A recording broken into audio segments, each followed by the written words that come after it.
बात ये नहीं है कि बस्ती किसने जलाई, बात ये है कि पागल के हाथ में माचिस किसने दी।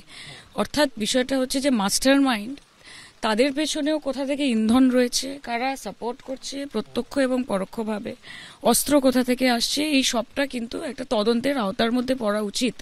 এবং আমার বিশ্বাস যে কলকাতা পুলিশ যখন ইন্টারভেনশন করেছে, কোনো রঙের ঊর্ধ্বে গিয়ে, দলের ঊর্ধ্বে গিয়ে যারা যে কোনো সামাজিক বাকবিতণ্ডা, কোনো মতবিরোধ, মনোমালিন্যকে এরকম একটা পৈশাচিক আকার দিতে পারে, যেখানে একবার দুবার গুলি করে থামতে পারছে না, তার জন্য 5 রাউন্ড গুলি চালানোর পরেও কুপিয়ে মারা হচ্ছে, এটা মানে আনঅ্যাকসেপ্টেবল।